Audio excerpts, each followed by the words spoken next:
Forced vibration la first sum enna paakalam. A single cylinder vertical petrol engine of total mass 300 kg is mounted upon a steel chassis frame and cause a vertical deflection of 2 mm.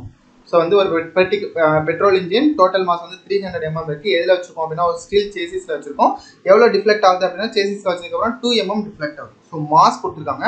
So மாஸுங்கிறது 300 கிலோகிராம்னு கொடுத்துருக்காங்க. So எவ்வளோ deflect ஆகுது அப்படின்னா 2 mm deflect ஆகுது. 2 × 10⁻³ metre. So in terms of மீட்டர்லேயே எழுதிக்கலாம். Next reciprocating parts of the mass, அதாவது reciprocating mass கொடுத்துருக்காங்க. எவ்வளோ அப்படின்னா 20 கிலோகிராம் கொடுத்துருக்காங்க. Next and through the vertical stroke length கொடுத்துருக்காங்க. L = 0.15 மீட்டர் அப்படின்னு இன் டர்ம்ஸ் ஆஃப் எம்எம்ல கொடுத்துருக்காங்க. நம்ம வந்து மீட்டரா மாற்றிப்போம். × 10⁻³ அப்படின்னு நான் ஏற்கனவே சொல்லியிருக்கேன். Next, a dashport is provided whose damping resistance is directly proportional to the velocity. Damping என்ன கொடுத்துருக்காங்க அப்படின்னா 1.5 kN per meter per second. என்ன கொடுத்துருக்காங்க? Newton per meter per second. நம்ம தேர்ட் யூனிட்லேயே பார்த்துருக்கோம். இது சியோட வேல்யூ. அப்போ சி கொடுத்துருக்காங்க. C = 1.5 × 10⁻³ Newton by meter by second அப்படின்னு கொடுத்துருக்காங்க. நம்ம கிலோ நியூட்டன் பதிலாக 10⁻³ அப்படின்னு எழுதிக்கோம். ஃபர்ஸ்ட் வந்து என்ன கேட்டிருக்காங்க அப்படின்னா amplitude of the forced vibrations. First வந்து எக்ஸ் மேக்ஸ் கேட்டிருக்காங்க. எக்ஸ் மேக்ஸுக்கு நம்மளுக்கு ஃபார்முலா தெரியும். அதே மாதிரி செகண்ட் வந்து ரெசனன்ஸ் கண்டிஷன், அதாவது ஒமேகா = ωn இருக்கிறப்ப இந்த ஆங்குலர் வெலாசிட்டி எவ்வளோ அப்படின்னு கேட்குறாங்க. இப்போ பாருங்க, ஃபர்ஸ்ட் வந்து எக்ஸ் மேக்ஸ் கேட்குறாங்கன்னா அதோட ஃபார்முலா எழுதிக்கோங்க. எஃப் தெரியுமான்னு பாருங்க. எங்கேயாவது எஃப் கொடுத்துருக்காங்களா, ஃபோர்ஸ் கொடுத்துருக்காங்களான்னு பாருங்க. ஸோ நம்ம கால்குலேட் பண்ணணும். அதை நம்ம கால்குலேட் பண்ணணும். So √c² ω² plus s - m ω²t². இதுலேயும் எழுதலாம். இன்னொரு ஃபார்முலா சப்ஸ்டிட் பண்ணிப்போம். ஸோ நம்ம அதுவே ஃபாலோ பண்ணிப்போம். ஏன்னா எல்லா சம்ஸ்லையுமே வந்து அதான் நம்ம ஃபாலோ பண்ணுவோம். F/s = F/s / √c² ω² plus 1 - ω² ωn²t². So இதுலேயே நம்ம வந்து சால்வ் பண்ணிப்போம். இப்போ வந்து ஃபர்ஸ்ட் வந்து நம்மளோட டார்கெட் என்ன அப்படின்னா எஃப் கண்டுபிடிக்கிறது. ஸோ எஃப் கண்டுபிடிக்கிறது என்னங்கிறத பார்ப்போம். எஃப்ங்கிறது என்ன அப்படின்னா இங்கே வந்து சென்ட்ரிபிகல் ஃபோர்ஸ் ப்ரொடியூஸ் ஆகும். சென்ட்ரிபிகல் ஃபோர்ஸ் ப்ரொடியூஸ் ஆனதான் ரெசிப்ரோகேட்டிங் பார்ட்ஸ்ல வந்து நம்மளுக்கு சென்ட்ரிபிகல் ஃபோர்ஸ் தான் ப்ரொடியூஸ் ஆகும். m⁻²r அப்படின்னு சொல்லுவோம். m⁻²r தான் வந்து இந்த சென்ட்ரிபிகல் ஃபோர்ஸோட எஃப் வேல்யூ. இதில் வந்து mass of the reciprocating parts mr தான் சப்ஸ்டிட்யூட் பண்ணுவோம். mr அதுக்கப்புறம் m × கேபிட்டல் ஆர்னு போட்டுப்போம். ω² × r. So m⁻r ω²r. இதுக்கு முன்னாடி நம்ம என்னெல்லாம் கண்டுபிடிக்கணும்? எஃப்ல வந்து ஒமேகா வேல்யூ கண்டுபிடிக்கணும். நம்மளுக்கு 480 RPMல தான் வந்து ஆம்ப்ளிடியூட் எவ்வளோன்னு கேட்குறாங்க. ஸோ n வேல்யூ வந்து 480 RPM அப்படின்னு கொடுத்துருக்காங்க. ஸோ அதுலேருந்து நம்ம ஒமேகா கண்டுபிடிக்கலாமா? ஒமேகா = 2πn/60 அப்படின்னு கொடுத்துருக்காங்க. ஸோ 2πn/60 நம்ம போட்டோம் அப்படின்னா நம்மளுக்கு வேல்யூ எவ்வளோ வரும்? 2 × π × 480/60 நம்ம சப்ஸ்டிட்யூட் பண்ணோம் அப்படின்னா 50.3 radian per second.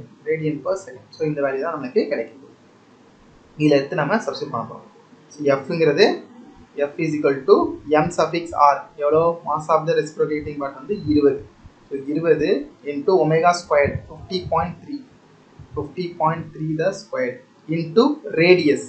So radius of the reciprocating parts எது radius? So stroke, vertical stroke, crank. இதுலேருந்து நம்ம ரேடியஸ் கண்டுபிடிக்கணும் அப்படின்னா L/2 அப்படின்னு போடுவோம். R = L/2 அப்படின்னு சப்ஸ்டிட்யூட் பண்ணுவோம். ஸோ 0.15/2 எவ்வளோ? 0.75. So 0.075 metre. 0.075 மீட்டர். 0.15ல பாதி வந்து 0.075. அதை இங்கே சப்ஸ்டிட்யூட் பண்ணுவோம். 0.075 சப்ஸ்டிட்யூட் பண்ணோம் அப்படின்னா எஃபோட வேல்யூ கிடைக்கும். F = 3795 Newton. ஸோ எஃப் கண்டுபிடிச்சிட்டோம். நெக்ஸ்ட் சி தெரியுமா? ஸோ சி தெரியும். ஒமேகாவும் கண்டுபிடிச்சிட்டோம். ஒமேகா எவ்வளோ கண்டுபிடிச்சிருக்கோம்? 50.3 அப்படின்னு கண்டுபிடிச்சிருக்கோம். ஸோ இந்த எஸ் வேல்யூ கண்டுபிடிக்கணும். ஸோ எஸ் வேல்யூ கண்டுபிடிக்கிறதுக்கு நம்மளுக்கு டேட்டா கொடுத்துருக்காங்க. ஸோ எம் டெல்டா அப்படிலாம் இருக்குது. நம்ம ஏற்கனவே பார்த்துருக்கோம். Fn = 1/2π √s/m போடுவோம். இல்லைனா g/del போடுவோம். இப்போ என்னது? s/m = g/del. இது எப்படி வரும் அப்படின்னா mass into gravity in terms of நம்ம ஸ்ப்ரிங்கில் சொல்கிறப்ப s × del அப்படின்னு. So s/m = g/del. ஸோ இதுலேருந்து s கண்டுபிடிக்கலாமா? s = g 9.81 into இந்த மாஸ் வந்து இந்த சைடு தள்ளிடுவேன். மாஸ் வந்து ரெசிப்ரோகேட்டிங்கை போட்டுறக்கூடாது, நம்ம டோட்டல் மாஸ் தான் போடணும். எவ்வளோ? Total mass of 300. So 9.81 divided by 300 divided by deflection கொடுத்துருக்காங்க அவங்களே. ஸோ டிஃப்ளெக்ஷனோட வேல்யூ எவ்வளோ? 2 mm. So 2 into 10 power minus 3 meter. So -3 போட்டோம் அப்படின்னா நம்மளுக்கு எஸ்ஸோட வேல்யூ எவ்வளோ கிடைக்கும்? So S is equal to எவ்வளோ கிடைக்கும் அப்படின்னா 300 into 9.81 divided by 2 into 10 power minus 3 போட்டோம்னா 1.47 into 10 power 6 Newton by meter. 6 Newton by meter. So நம்மளுக்கு எஸ் வேல்யூ இதான் கிடைக்கும். ஸோ எஸ் ஸ்ப்ரிங்கோட ஸ்டிஃப்னஸ் கண்டுபிடிச்சிட்டோம். எடுத்து சப்ஸ்டியூட் பண்ணலாமா? நம்ம x max is equal to மேலே உள்ள ஃபார்முலாலே சப்ஸ்டியூட் பண்ணலாம், இல்லைனா கீழே உள்ள ஃபார்முலாவில் சப்ஸ்டியூட் பண்ணலாம். நம்ம எல்லாமே வந்து எஃப் பை எஸ்ஸே யூஸ் பண்ணுறோம்னு சொன்னோமா? So F by S divided by root of C square கிடைச்சிருச்சு, தெரியும். ஒமேகா ஸ்கொயர் தெரியும், divided by S square S தெரியும், ப்ளஸ் 1 மைனஸ் ஒமேகா ஸ்கொயர்டு தெரியும், divided by omega N square தான் தெரியாது, கண்டுபிடிக்கணும் இந்த whole square. So omega N square நம்ம ஈஸியாக தெரியுமா? Omega N is equal to root of S by M. So S கண்டுபிடிச்சோமா? எஸ்ங்கிறது root of 1.47 into 10 power 6 divided by எம்ங்கிறது எவ்வளோ? மாஸ், டோட்டல் மாஸ் வந்து 300 கிலோகிராம். ஸோ 300 போட்டோம் அப்படின்னா so omega N is equal to 70 radian per second. 70 radian per second நம்மளுக்கு கிடைக்கும். So இது எல்லாத்தையும் எடுத்து சப்ஸ்டியூட் பண்ணுங்க. X max is equal to so F எவ்வளோ கிடைச்சிச்சு? எஃப் வந்து 3795 டிவைடட் பை எஸ் வேல்யூ எவ்வளோ? ஸோ எஸ் வேல்யூ வந்து இங்கே இருக்குது 1.47 into 10 power 6 divided by root of C squared. சிங்கிறது எவ்வளோ?